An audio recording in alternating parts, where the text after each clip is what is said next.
Todos nós na paz do Senhor. Amém. Amém? Todo mundo bem? Glória a Deus. Tranquilo? Suave? Nós estamos dando continuidade à ministração. Nós estamos falando um pouco sobre missões, né? O que é missões, como fazer missões, de onde vem missões, para onde vai missões e por aí afora. Eu queria que vocês abrissem suas Bíblias na carta de Paulo da Alegria, né? Quem sabe qual é a carta de Paulo da Alegria? Filipenses.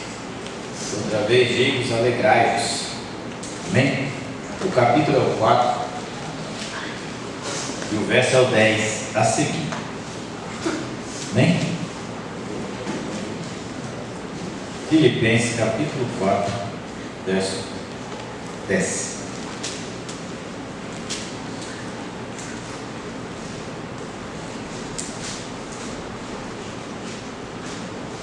Esse é um texto bastante conhecido, né? Nós acabamos, as pessoas até pregam esse texto de uma vertente não muito aplicável, né? Eles trazem eles para pega esse versículo, posso todas as coisas naquele que me fortalece, mas tem que ler os anteriores aqui para ver por que você pode todas as coisas naquele que me fortalece. Amém? 10 assim, ó. Alegrei-me sobremaneira no Senhor, porque agora, uma vez mais, renovastes ao meu favor o vosso cuidado, ao qual também já tinhais antes, mas vos faltava oportunidade. Digo isto não por causa da pobreza, porque aprendi a viver contente em toda e qualquer situação, tanto sei estar humilhado, como também ser honrado. De tudo e em todas as circunstâncias já tenho experiência, tanto de fartura quanto de fome, assim de abundância como de escassez. Tudo posso naquele que me fortalece. Todavia, fizestes bem, associando-vos na minha tribulação. E sabeis também, vós, filipenses, que no início do Evangelho, quando parti da Macedônia, nenhuma igreja se associou comigo no tocante a dar e a receber, senão unicamente vós outros, porque até para Tessalônica mandastes não somente uma vez, mas duas, o bastante para as minhas necessidades. Não que eu procure o donativo, mas o que realmente me interessa é o fruto que aumente em vosso crédito.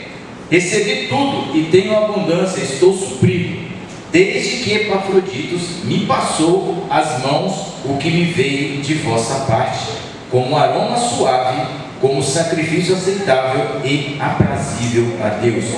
E o meu Deus, segundo a sua riqueza em glória, há de suprir em Cristo cada uma de vossas necessidades. Ora, o nosso Deus é Pai, seja a Ele a glória pelos séculos dos séculos. Amém. Amém?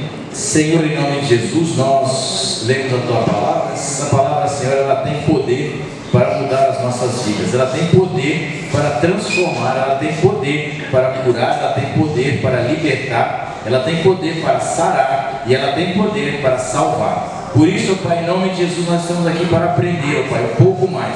Senhor, Tu falaste, Pai, na Tua palavra, Tu nos deste, Senhor, uma obrigação para que nós pregássemos o Evangelho, Senhor, a todo lugar e a toda criatura. Senhor, bem, estamos aqui nessa noite para ensinar, para preparar e para enviar, Pai, aqueles, ó Pai, a quem o Senhor deseja fazer a Tua obra. Pai, em nome de Jesus, abençoa, Senhor, cada filho Teu que está aqui nessa noite. Abra os nossos ouvidos, limpa, Senhor, o nosso coração, para não sermos, ó Pai, confundidos com o mundo. Senhor, não queremos, ó Pai, de maneira alguma nos ensoberbecer, nos colocar acima, Senhor, de qualquer irmão, Senhor. Mas nós queremos, ó Pai, nos tornar servos, Senhor, humildes, Senhor, para que a Tua glória se manifeste em nós e o Teu poder se aperfeiçoe nas nossas fraquezas e limitações. Pai, e eu tenho bastantes limitações, corações. Por isso, nessa noite eu te peço, usa-me, Senhor, segundo a tua misericórdia, segundo a tua graça. Usa, Senhor, a tua igreja segundo o teu querer e segundo o teu poder. Pai, a tua glória e o teu poder possam se manifestar através das nossas vidas, através daqueles que estão no campo, Senhor, fazendo e buscando, Senhor, almas para ti, Senhor. Como o Senhor diz, ó Pai, o campo é grande, a seara, Senhor, está pronta, mas poucos são os ceifeiros. Mas ainda assim o Senhor nos deu uma oportunidade: clamai ao dono da seara para que ele envie ceifeiros. E nessa noite nós clamamos ao dono da seara, aquele que criou todas as coisas, que vive em glória pelos séculos dos séculos. Por isso, Pai, em nome de Jesus, envia, Senhor, homens e mulheres, Senhor, com coração voluntário, Senhor, para fazer a tua obra, Senhor, e com o carinho, Senhor, e com o desejo de louvar e engrandecer o teu nome. Sê conosco nessa noite, em nome de Jesus. Amém e amém. Amém. A semana passada a Carol ministrou aqui falando um pouco sobre a vida de Paulo, né? E era um homem que trabalhava com as suas próprias mãos e fazedores de tendas, né? Um pouco diferente do que nós vemos hoje por aí, né? Não vamos entrar nesse assunto hoje porque já foi, ele foi tratado na semana passada. Mas só para ter uma interação sobre esse assunto ele está, como diria, coligado com a situação de Paulo aqui, né? Paulo, né, é um apóstolo de Cristo, um homem segundo chamado de Deus para fazer a sua obra, e um missionário, né? Um cara que fez coisas extraordinárias na sua época e deixou para nós o mesmo incumbente de fazermos coisas extraordinárias nos nossos dias, porque a obra missionária, ela não é para aquele que já fez, ela é para aquele que faz. Quem já fez, fez. No tempo dele foi feito. Agora quem está fazendo a obra missionária é eu e você. Não adianta nós acharmos que o governo vai fazer, que as ONGs vai fazer. Não. Quem vai fazer é você e eu. É o nosso tempo. Hoje é o tempo de nós ministrarmos o Evangelho. Hoje é o nosso tempo. E quando eu passar, a geração que nós estamos formando irá continuar. E nós iremos para a glória do Senhor. E o nosso tempo já terá passado. E lá nós só vamos receber aquilo que nós plantamos enquanto estivermos aqui. Então, quando a gente fala desses rincões, desses lugares, dessas situações onde nós não imaginamos como o Evangelho pode chegar, né? De que forma ele chega nesses lugares, né? Porque o importante, irmãos, não é o Evangelho chegar a determinados lugares, é como ele chega. Porque nós podemos chegar a um Evangelho distorcido, um Evangelho que não é bem o que está na palavra de Deus. Então a igreja, hoje ela vai tratar de algo interessante, né? Quando a gente fala de sustento, a igreja ela é responsável pelo sustento dos missionários. Aí você fala logo, pensa, você vai falar de novo sobre dinheiro? Dinheiro, de comida de novo, sobre isso. Mas a igreja ela precisa de uma coisa interessante, o missionário precisa de uma coisa interessante. Ele precisa de dinheiro? Precisa. A obra precisa de dinheiro? Precisa. O missionário precisa de comer? Óbvio que precisa de comer, né, irmão? Ninguém prega de barriga vazia. O missionário precisa ter um alojamento, precisa ter uma cama, um cobertor, um teto sobre a sua cabeça? Claro que ele precisa. Mas você já parou para pensar o quanto o missionário precisa de ajuda psicológica? Porque quando a gente fala de missões, a gente sempre imagina assim, pessoas aceitando a Cristo, glorificando o nome do Senhor, pessoas mudando de vida, pessoas se batizando, pessoas sendo transformadas pelo poder de Deus, pessoas participando do santo corpo de Cristo, participando da Santa Ceia, empolgados, mudança de vida, transformação. Esse é o objetivo das missões. Mas enquanto isso não ocorre, como é que fica a sua cabeça como pregador do Evangelho? A gente está sempre preparado para aquilo que é imaginável na nossa mente, no nosso coração. A gente sai para fazer uma obra de Deus. Às vezes, né, no dia desse eu estava ouvindo aqui o presbítero dizendo isso, eu estava prestando atenção no que ele falou um tempo atrás. Ele falou: gente, eu saí de casa com uma fé que essa casa teria gente com um culto de festividade. Aleluia. Né? Ele falou isso. Eu acreditava, eu vim até aqui, mas eu estava eufórico. Deus, eu estava acreditando. E ele chegou e não estava com um culto de festividade. E aí você fala assim: Senhor, mas o Senhor me enganou? Porque a gente cria umas expectativas na nossa vida com relação ao Evangelho. E eu não estou falando que o Evangelho não salva, não estou falando que o Evangelho não cura, não estou falando que o Evangelho não restaura. Eu estou falando que você tem que estar preparado para ouvir ou não. Essa parte a igreja não ensina as pessoas.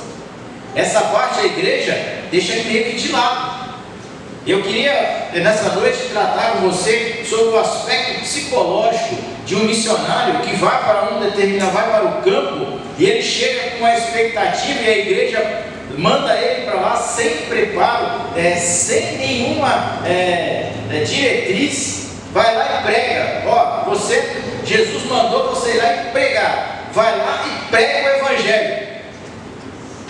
Mas não deu a mínima condição psicológica, intelectual, moral e física para a pessoa ir e pregar. Então a pessoa vai com seus propósitos. Quantas vezes a gente sai de casa falando: hoje eu vou falar, essa palavra vai ser uma bênção, Deus falou comigo, eu estou cheio da graça de Deus. E aí você chega, e eu estou falando de uma casa de oração. Eu não estou falando do mundo, estou falando de uma casa de oração. E você chega todo eufórico para pregar, e quando você começa a falar, aí você vê as pessoas tipo em outra vibe. O cara está vendo o seu Instagram, vê se a foto dele deu um likezinho, se alguém comentou o que ele falou. O outro está pensando em Nárnia, o outro. Aí você fala: Deus, mas por que acontece isso? E se você não estiver firmado na palavra de Deus, se você não estiver firmado naquilo que Cristo te chamou, e você não tiver convicção de que quem te chamou para a obra missionária foi Deus, você para. E aí você fala: não para, que é chamado por Deus. Aquele que pisou no Santo dos Santos não consegue viver em outro lugar. Tem certeza? Eu conheço um monte de gente que já viveu no Santo dos Santos e hoje frequenta o Santo de Macumba. Ah, isso acontece só com crente, não pastores. Então, não adianta a gente achar que nós vamos enviar pessoas, né? Vai para lá, pode ir, está tranquilo. Não, irmãos, a igreja, uma das responsabilidades da igreja é orientar, discipular e enviar. Nós não podemos de maneira alguma enviar pessoas para o campo missionário sem orientar e sem preparar. Sabe por quê, irmãos? Nós vamos ter problema. Ou a pessoa vai nas frustrações da vida, porque elas vão vir. Não adianta você achar: eu vou pregar o Evangelho, tudo que eu faço vai dar certo. Não, tem dia que não vai dar certo. Tem dia que a coisa vai dar errado. Tem dia que você vai querer chutar, tem dia que você vai querer bater, tem dia que você vai querer espancar. Por quê? Porque está dando tudo errado. E você fala, e Paulo fala: revestivos de toda a armadura de Deus. Para quê? Para andar aqui no Robocop? Não, para resistir o dia mau. Se Paulo falou que veio um dia mau, eu não vou discutir com Paulo. Desculpa, irmão. Se você quiser discutir com ele, fica à vontade. Chega lá no céu, bate nele, enfia a mão na cara dele, sei lá. Faz o que você quiser com ele. Mas se ele falou que tem dias maus, eu acho que tem. Eu acredito que tem. Então, essa pessoa ela vai e acaba desistindo. E aí você lê lá na parábola do semeador, né? Se a gente fizer um link de missões e a palavra do semeador, E a palavra do semeador foi eu. O irmão aqui que fez um pequeno estrago. Som. A bateria pifou. Se nós parássemos para imaginar e nós tratássemos uma...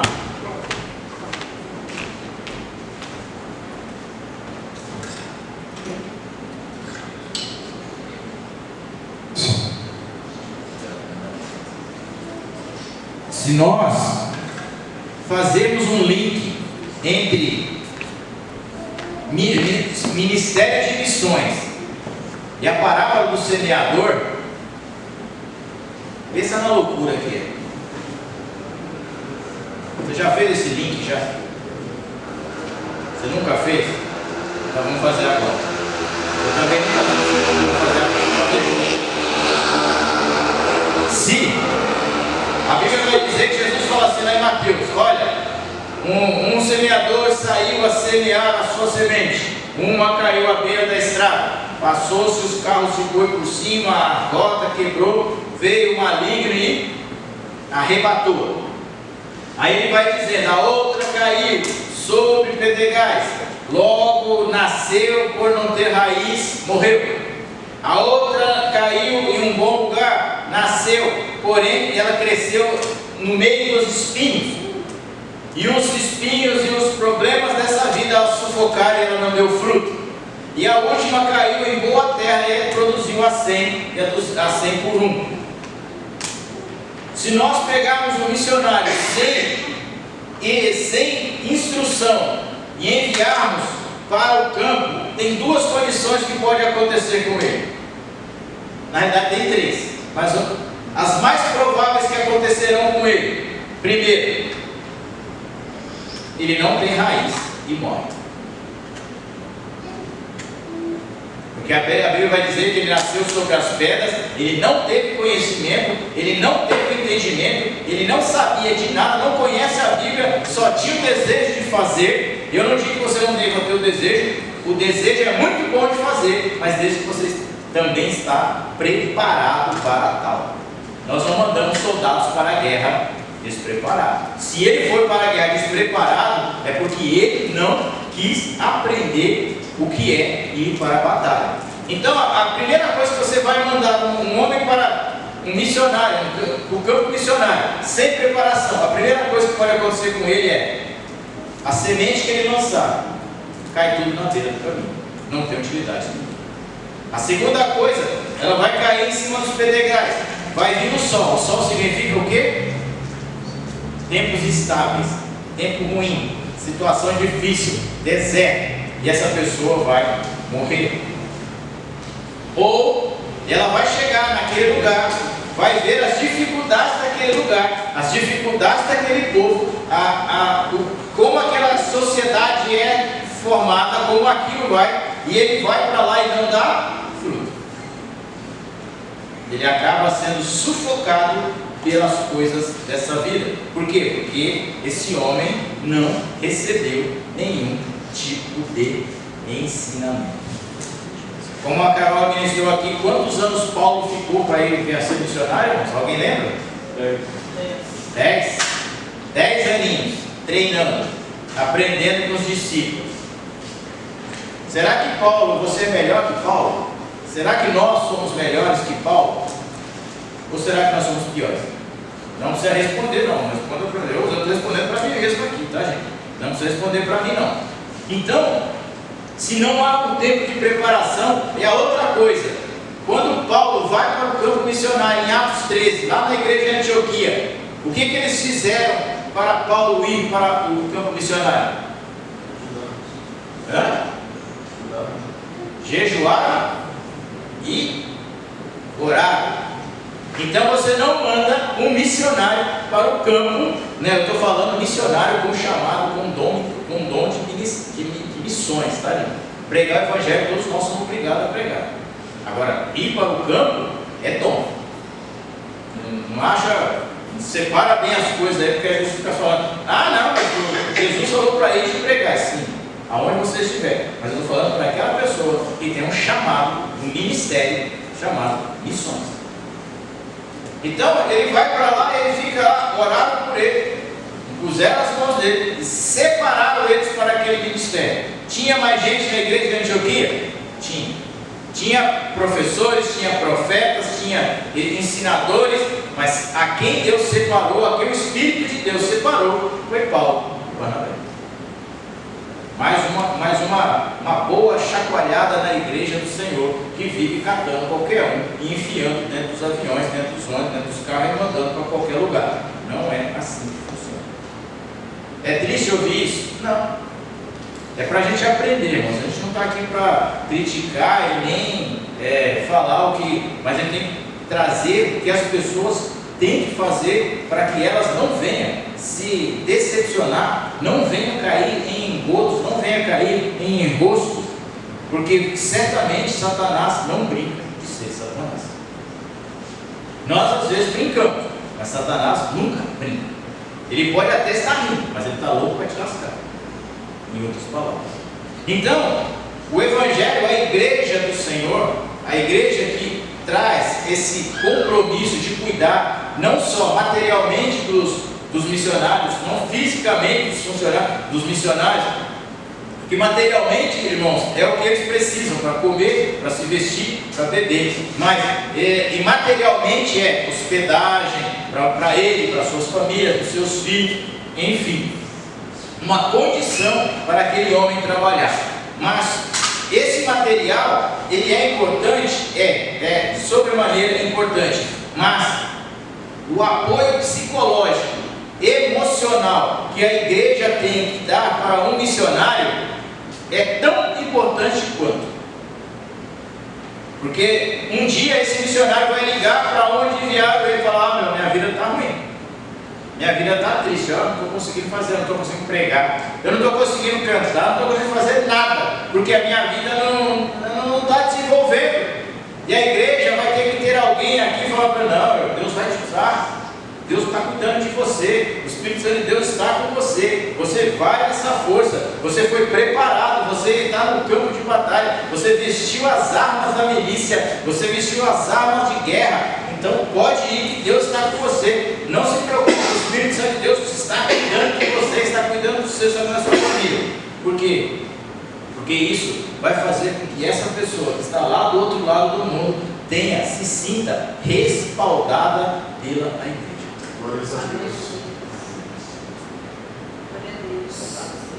Nós, a igreja, ela tem que ter o apoio emocional. Abra suas Bíblias lá em Hebreus capítulo 10, o versículo 24.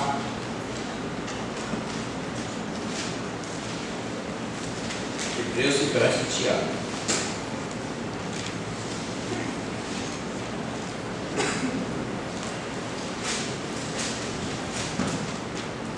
Hebreus capítulo 10, o versículo 24 e 25.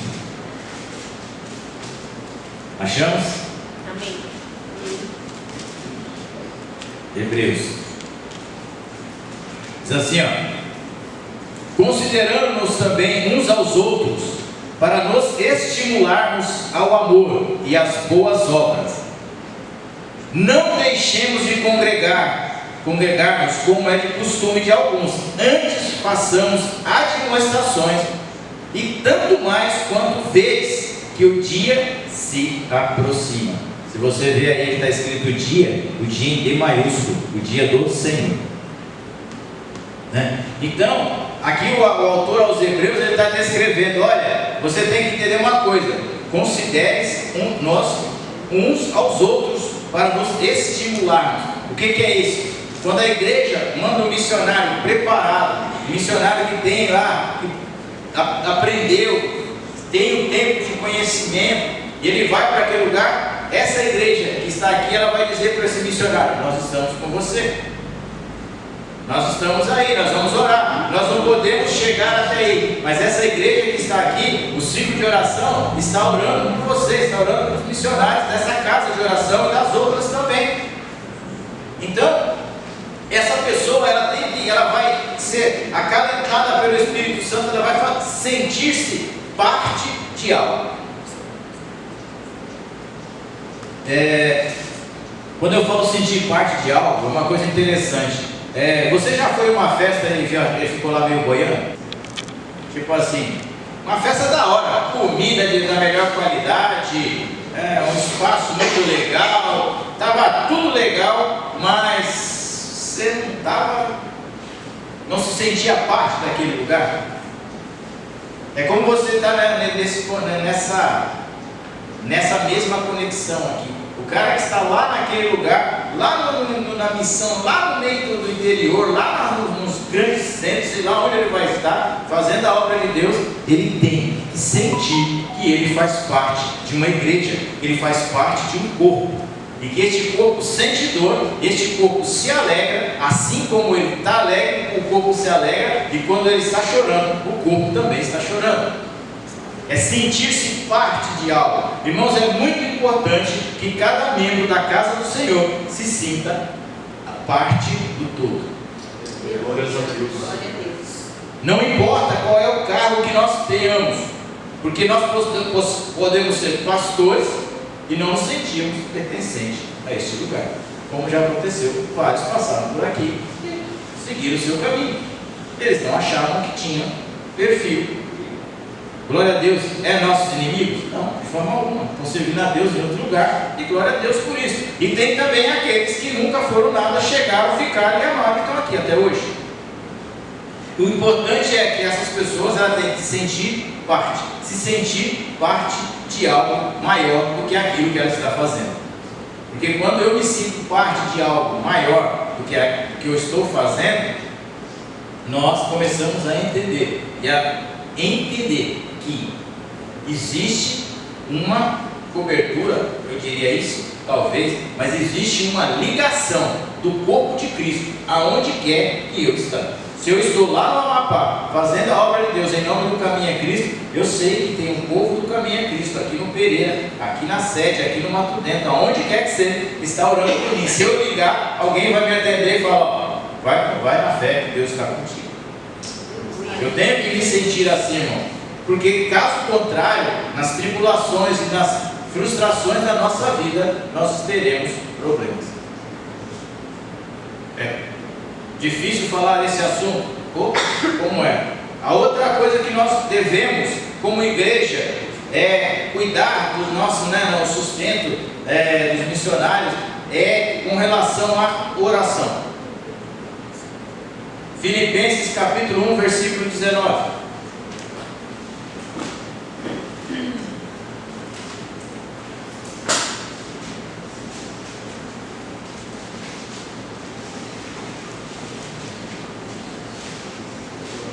Filipenses capítulo 1, versículo 19. Paulo escrevendo, começando a sua carta, ele diz: porque estou certo que isto mesmo, pela vossa súplica e pela provisão do Espírito de Jesus, me redundará em libertação. Paulo está dizendo para os filipenses: eu sei que através das vossas orações, pelo Espírito Santo de Jesus Cristo, aqui eu não estou falando de Deus, estou falando de Jesus, que é Deus, pelo Espírito de Cristo, vai haver uma liberação na minha vida, e o que eu falar, Deus vai provar, e Deus vai se manifestar, e Deus vai confirmar o que eu falar, através do que? Das intercessões da igreja de Filipos. O missionário, ele tem que entender ele tem que saber que existe uma igreja que está por trás dele, orando por ele. Porque se você achar que você vai para o campo missionário sozinho, sem respaldo, você será uma presa fácil. Certamente você vai ter problema. Mas eu conheço o irmão lá, não sei da onde que aconteceu. Isso é exceção. Nós estamos falando de regras. Eu conheço um cara, por exemplo, eu estava vendo uma reportagem de pessoas que morrem velhos, né? Velhos que eu falo assim, acima de 100 anos. E aí essa reportagem passou no programa do Jô Soares, há muito tempo atrás, né? Eu tinha chegado na faculdade, aí ia comer alguma coisa, aí liguei a TV lá e estava passando um senhor. Ele falou: quantos anos o senhor tem? Hoje eu estou com 114. Senhor, igual, um pouco melhor que eu. Melhor que eu. Né? Em plena lucidez. E ele falou, não. E aí o Jô Soares perguntou para ele, o que você almoça? Feijoada. E no final de semana? Um churrasco, uma picanha, uma cervejinha, claro, né? Pode faltar. E ele começou a contar a vida dele. Eu falei, se eu fizer a metade que esse cara fala, em uma semana eu já morri de colesterol. E ele tinha uma vida, aí ele falou, mas é verdade que você tinha um irmão que morreu faz pouco tempo? Ele morreu com 100 anos, não se cuidou. Aí ele falou, por que não parou de fumar, né? Fumou só 90 anos, só, tranquilo. Aí desgastou um pouco a vida dele. Aí você para pensar, você fala, quantas pessoas você conhece que acontece isso? Isso é exceção. A regra é, cuide-se, vai para a academia, coma uma alimentação saudável, faça exercício, trabalhe. Mas tem o caso, tem a exceção? Tem, irmãos, mas nós trabalhamos com geral. Nós trabalhamos com o normal, né? Nós não trabalhamos com o extra sobrenatural. Sobrenatural para nós é só ir para o céu, né? Então, quando a gente traz essas coisas, fala, tem aquele missionário, foi para lá sozinho, ninguém cuidou, ninguém fez nada, ninguém ajudou, e ele prosperou, rompeu. Glória a Deus. Mas eu tenho a triste notícia para te dar. Para um desses que foi, rompeu e venceu, 20 morreram na fé. Qual que é melhor? Um romper ou 20 romperem? A resposta fica para você. Então, quando a gente fala de respaldo da igreja, né, do apoio da igreja, quando a gente fala assim, traga isso para o nosso campo, para a nossa vida, né? A gente vê Paulo descrevendo aos Filipenses, olha, eu estou alegre, eu estou,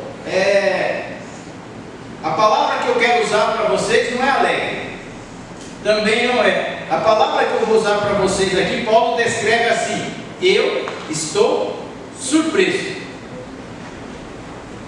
com vocês, ó Filipenses, né? Se nós lermos aqui, ele vai dizer assim, olha, eu já preguei o Evangelho em vários lugares, já trabalhei, essa é a primeira viagem missionária, a segunda viagem missionária de Paulo, então eu já fiz algumas viagens, mas eu estou surpreso com a atitude que vocês tiveram. Qual é a atitude? Do dar e receber. Nunca ninguém fez isso comigo. Eu imagino que Paulo estava escrevendo assim e falou, eu nunca tinha pensado nesse negócio de dar e receber. Esse povo aí de Filipe teve uma ideia genial. É de Deus esse negócio. Mas aí a gente faz um comparativo da igreja de Filipos com a igreja de Corinto. A igreja de Filipos fica na Macedônia, né? Uma colônia romana. Essa cidade ela foi batizada de Filipos em homenagem ao pai de Alexandre o Grande, né? Mas fala, para que isso me interessa? Não, isso é só história mesmo. E essa cidade ela ficava, é a primeira cidade de uma rota de comércio importante de Roma até o Oriente. Então todo mundo que chegava, ia para Roma, passava por Filipe. Tanto é que Lucas escreve em Atos 18, dizendo assim, a primeira cidade.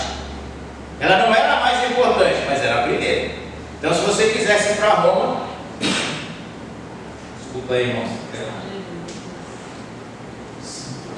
Isso, desculpa aí, aquele negócio está bravo.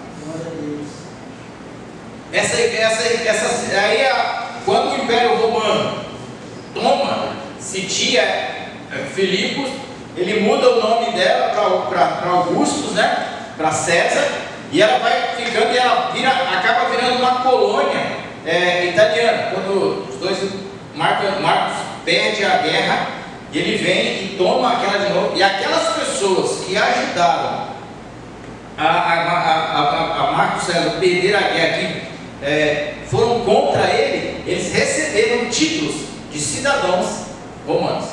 Aí você fala, para que isso serve, meu irmão? Se você fosse um cidadão romano, é como se você fosse um cidadão americano. Você entra em qualquer lugar do mundo. Não é que nem o brasileiro, para entrar no... Ele tem que pedir pela misericórdia e pelo amor de Deus, me deixe entrar aí. Não. Um americano, ele entra em qualquer bairro, em qualquer lugar, em qualquer país. Por quê? Eu não estou falando dos países muçulmanos, aí é outra história, mas é uma questão de religião. Mas é um país que tem as portas abertas para os seus cidadãos. Então, ser cidadão romano naquela época, na época do Império Romano, era uma coisa interessante. Primeiro, ninguém podia bater em você. Você tinha a cidadania romana, então você só podia ser julgado por Roma. Você não pagava imposto em Filipos. Olha que coisa boa, não parece o Brasil. Quem é brasileiro não paga imposto, tá? Lá em Filipos, quem era de Filipos? Não pagava imposto. Ó, que beleza, né? E aí vai dizer, isso aí a Bíblia vai dizer que essa cidade, ela vira uma colônia, então vários militares aposentados foram para lá e acabaram tendo uma cidade, vamos dizer assim, estruturada, uma cidade que os seus moradores tinham orgulho de serem chamados de romanos, embora vivessem na Grécia. Embora era uma cidade romana, a cultura era grega. Por quê? Porque ela pertencia à Grécia, né? E aí a gente fala assim, mas por que você está falando isso? Porque nós pegamos a igreja de Corinto. A igreja de Corinto, ela tinha uma capacidade, irmãos, inimaginável de fazer a obra de Deus. Era uma igreja que tinha, pelo que nós lemos nas cartas de Paulo, todos os dons. Era uma igreja que tinha profeta, que tinha mestre, que tinha doutores, que tinha isso, mas era uma igreja que tinha muito problema. E ao contrário, a igreja de Filipe era uma igreja pobre, né? Eu acho que é o pastor Hernandes Lopes, acho que é o nome dele esse, não me lembro agora. Ele fala que a igreja de Filipe, ela tinha um coração maior do que o bolso, porque era uma igreja que se doava a fazer o bem ao próximo, né? Quando a gente fala assim, se eu tivesse condição, eu ajudaria, né? Às vezes a gente fala isso, se eu tivesse condição, eu levava 1 quilo de sal para a igreja, mas eu estou sem condição.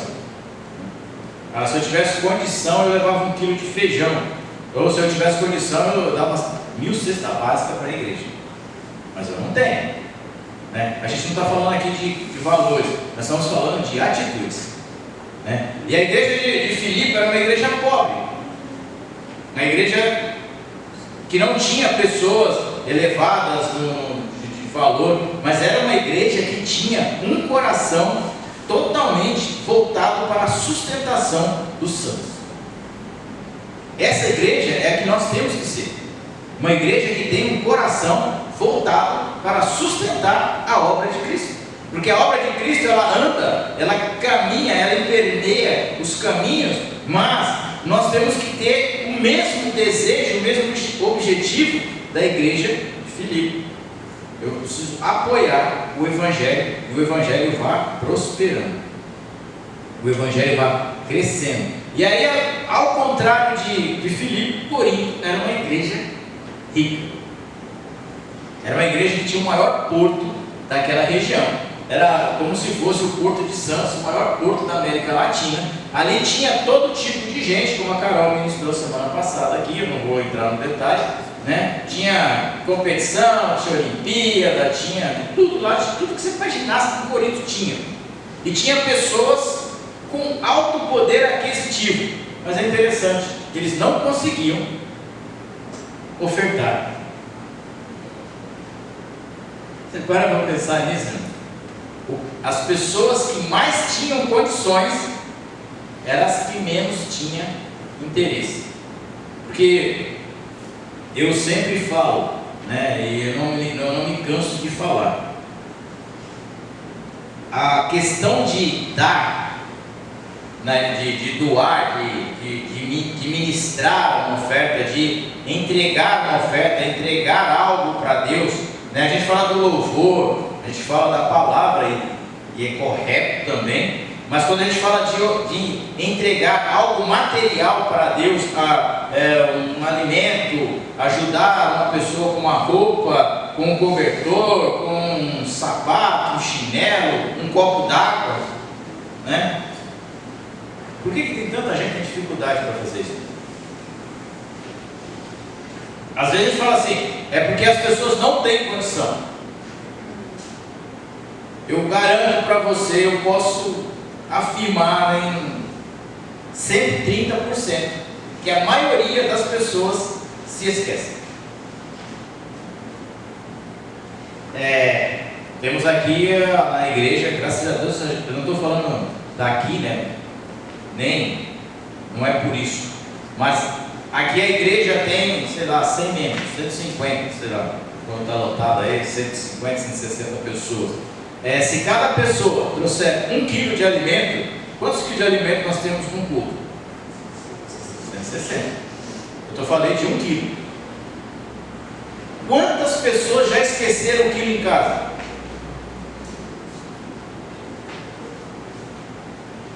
Por quê? Isso aí não é, isso aqui é um puxão de orelha de Deus. É porque não é importante para nós. Porque a gente tem o nosso armário. É simples, irmão. A gente dá valor para aquilo que é importante para nós. Ou eu estou enganado? Se eu tiver, por favor, me corrija. Porque a gente esquece. Por quê? Mano, amanhã eu levo. Não. Caramba. Rapaz, esqueci o cu da primeira. Meu Deus, é a quinta vez esse mês. Não, mas pode deixar o mês que vem eu levo. Mas quem está com fome, está esperando o mês que vem, não está com fome agora. Glórias a Deus. Não, irmãos. Nós como igreja do Senhor, eu falo, as pessoas, quando a gente fala de dar e receber, quando Paulo escreve aos Filipenses, eu fiquei feliz de entender que vocês, o dar e o receber, que é melhor dar do que receber, como a pastora falou aqui um dia desse, é melhor você ter para oferecer do que precisar para receber. Porque se você precisa, você fica à mercê daquele que vai te ofertar. Agora, se você tem para oferecer, você oferece com grana. Aí você fala, eu tenho 2 quilos de arroz aqui, um para você e um para mim. E amanhã, meu filho, o azeite da botija não vai faltar e a farinha da panela não vai acabar. Nós somos desse tipo de gente. É isso que eu espero de vocês, é isso que vocês esperam de mim. Porque quando eu falo de dar e ser abençoado, eu não estou falando de você fazer uma barganha com Deus. Porque Deus não precisa do seu alimento. Você acha que Deus precisa de arroz, seu arroz e feijão de segunda? Irmãos, ele tem maná. Para. A cidade do homem da mão furada é de ouro de ouro. Cristal. Você acha que ele vai precisar do seu arroz e feijão? Não. Mas ele precisa de um coração voluntário para abençoar aquele que está passando necessidade. Ele precisa de alguém aqui nessa terra que dê um copo de água para alguém. Como ele falou, eu tive preso, você nem olhou para minha cara. Eu tive fome, você não me deu comida. Eu tive sede, você não me deu água. Eu tive nu e você não me investiu. Aí você pergunta, mas quando o Senhor teve essa? Quando algum desses passou e você não fez, porque ele é seu semelhante. Glórias a Deus. Aleluia.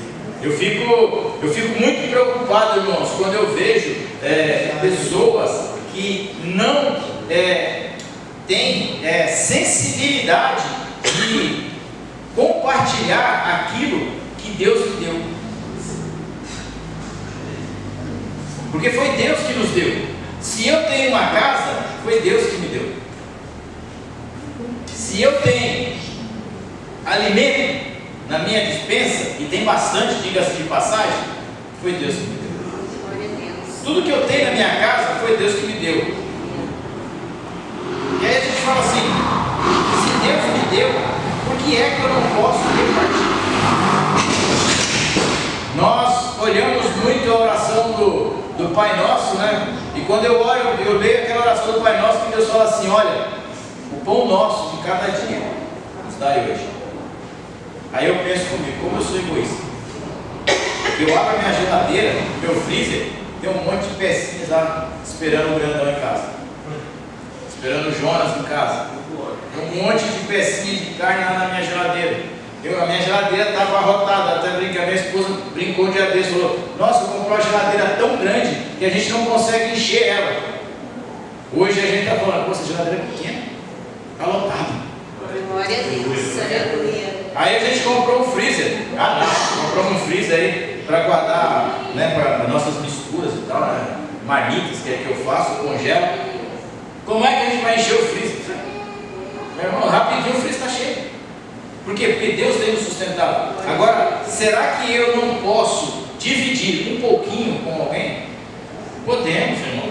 Nós podemos. Nós não podemos deixar as pessoas lá fora a seu bel prazer, a sua situação de lamúria.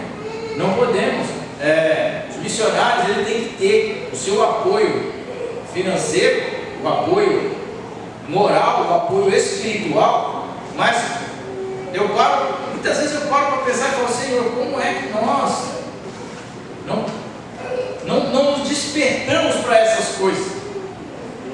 Como é? É como que se eu fosse tão egoísta que eu achasse que Jesus Cristo só serve para mim. Me desculpe aí o desabafo, né? Isso aqui já é mais um desabafo. É como eu achar que Jesus Cristo, as pessoas não precisam de Cristo, só Cristo para mim está bom. Não, irmãos, nós temos que entender, e eu falo sempre que dar e receber é conversão. Se nós não nos convertermos, nós não conseguimos fazer essa atitude, porque essa atitude ela vem do coração de Deus. Não tem jeito, irmão. Ninguém vai: eu vou abrir mão. Você não está abrindo mão, você está abençoando. Eu não estou abrindo mão, eu estou abrindo mão pelo alimento. Não estou não. Às vezes o alimento lá nós nem ligamos para ele. Está lá. Mas nós chegamos a uma conclusão: existe alguém precisando daquele quilo de farinha de trigo para fazer o mingau do seu filho. Mas o quilo de farinha de trigo ficou lá, envelheceu, colorou, estragou. Eu estou falando isso comigo, tá, irmão? O que aconteceu comigo? Eu comprei, ficou lá. Aí eu falei: pô, pelo menos vai virar massa de peixe para pescar. Mas estragou, passou do prazo de validade. Mas eu tenho certeza que alguém estava precisando daquele quilo de trigo. Depois Deus falou para mim: alguém está precisando dele, você está jogando ele fora. Eu falei: Senhor, muito obrigado. Né? Nós temos um hábito muito estranho, né, irmãos? Quantas vezes nós jogamos aquilo que Deus nos dá no lixo? Estava vendo uma ministração um dia desse aí, um homem falando. Ele falou: você já tem aquele, sabe que você tem aquele lixinho pequenininho em casa que fica na beira da pia? Toda vez que nós jogamos dinheiro naquele lixinho, nós criamos um lixinho do dinheiro. Como assim, irmãos? Você fala, por exemplo, quando você põe comida a mais que você não vai comer, você sabe que não vai comer, aí você enche o seu prato, come, vai lá no lixinho e você acabou de jogar dinheiro fora. Quando você compra lá 30 quilos de maçã, come 2, o resto apodreceu tudo, você está jogando dinheiro no lixinho. Quando você vai tomar banho, o seu banho dura 2 horas e 3 dias, você parece Esther para fazer lá no parece Esther, né? 6 meses de banho na mirra, não sei no que mais lá, você está jogando dinheiro fora, porque a água está aberta, a energia está comendo, está cantando. Então a gente tem assim que, né, entender essas coisas. Nós podemos economizar muita coisa nas nossas casas, irmãos, mas nós nos acostumamos a não pensar nesse tipo de coisa, né? Tem uma senhora que morava aqui em Mariporã, não sei se ela está viva ainda, e ela falava que a economia no lar, sabe por onde ela começa, irmão? No sal. Não, no bombril. A economia no lar começa no bombril. Aí você fala: como assim? Pô, tem gente que gasta um bombril para lavar um copo. Pega o bombril, joga creme lá, pega e joga no lixo. Aí você divide o bombril no meio, você pode lavar o copo, mas você divide o bombril. Você não vai usar o bombril inteiro, porque não há necessidade. Então, são coisas na nossa vida que você fala assim: mas isso é mesquinhez. Não, mas sabedoria de Deus.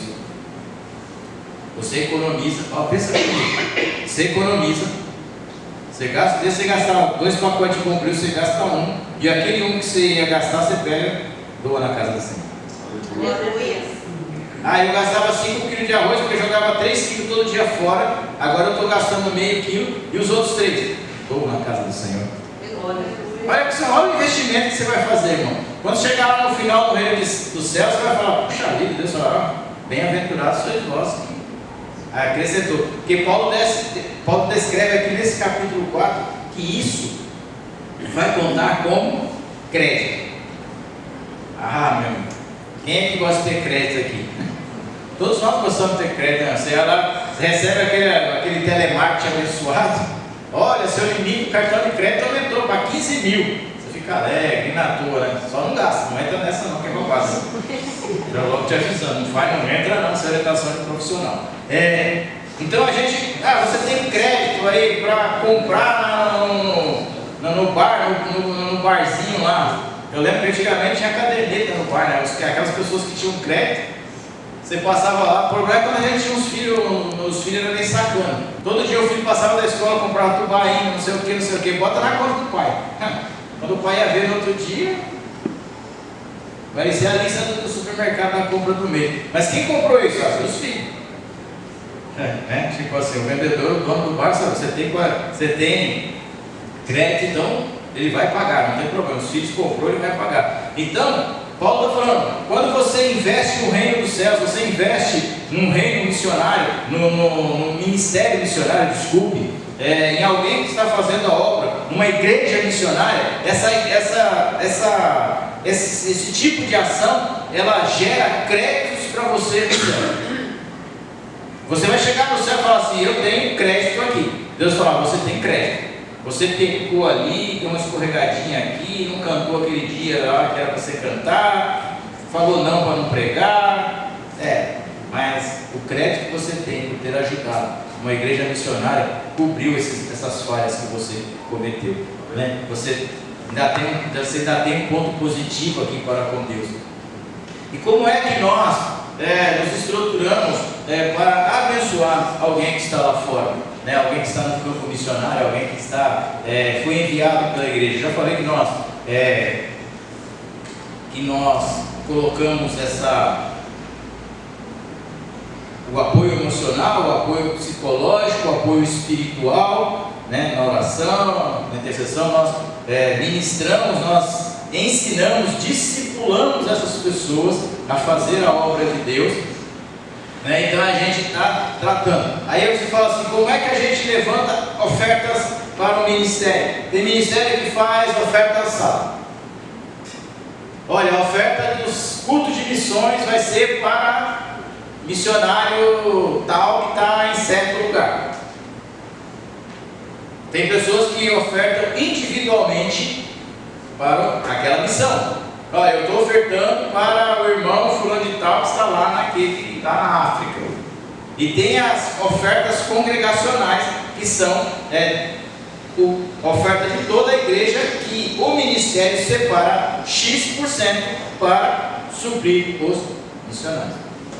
Então, são formas de você entender e compreender o que nós podemos fazer. Nós podemos ofertar individualmente, nós podemos ofertar coletivamente, nós podemos arrumar investidores. Quando se faz a festa das crianças aqui, o que nós fazemos? Sai caçando donativos. Supermercado, no final do ano agora nós vamos ter aí a festa da igreja, né? Cestas básicas de Natal. Né? O ano passado não sei nem quantas foram. Né? Passou de mais de 1000, né? Foi mais de 1000 cestas básicas entregues, né? No Natal. E foi todas nós o povo. Uma tonelada e meia de comida. Então essa tonelada de comida, ou tonelada e meia de comida, foi todos nós. Não, foi parceiros. Supermercado A, o Ipanema, o supermercado do Galdino, o irmão lá que tem uma condição melhor, ele também abençoou. São parcerias. Então a igreja, a missões, ela conta com parcerias, com sustento, né? Com doações filantrópicas, né? Que não tem desconto, então tem pessoas que conseguem abençoar, né? Para nós encerrarmos, hoje nós vamos encerrar no horário. Romanos capítulo 12.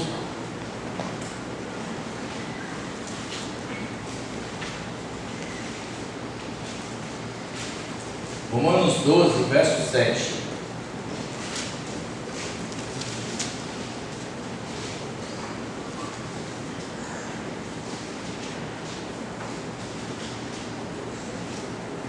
Quando alguém falar para você, olha, Deus está te mandando para o campo missionário, você lê para ele, vamos ver o versículo 6 e o 7.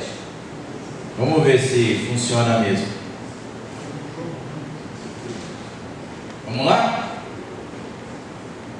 Tendo, porém, diferentes dons, segundo a graça que nos foi dada, se profecia, seja segundo a proporção da fé. Se é ministério, dediquemo-nos ao ministério, ou a que ensina, esmere-se no fazê-lo, ou o que exorta, o faça com dedicação, o que contribui com liberalidade, e o que preside com diligência. Quem exercer misericórdia, com alegria. Cada um tem o seu chamado, cada um tem o seu ministério. Nós não entramos na casa de Deus desapadrinhados. Todos nós temos um chamado, todos nós temos um ministério. Se é ensinar, ensine. Se você quiser ser professor de escola bíblica, professor do curso de ensino, por favor, me procure, né? Fique à vontade aí que nós vamos, né? Se você profetize conforme a fé. Se você tem o dom de ensinar, esmere-se. É o único dom na Bíblia que diz que nós temos que nos esforçar. Então, Carol, né? O resto é tudo vida mansa. E nós não. Quem ensina tem que se dedicar, tem que se esmerar, tem que se esforçar. Por quê? Porque é fácil? Não, porque é ensino. Simplesmente por causa disso, né? Então cada um de nós tem o seu chamado. Aquele que contribui com liberalidade. O que significa isso? Eu contribuo porque eu sei no que eu estou investindo. Glórias a Deus.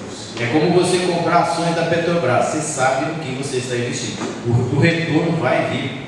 Mas e se cair? Vai cair, mas daqui a um tempo sobe de novo. Não tem essa, irmãos. Quando nós investimos no reino de Deus, nós sabemos qual é o nosso retorno.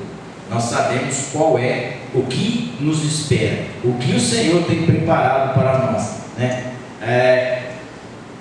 Receberemos 100 vezes aqui na terra e a vida eterna.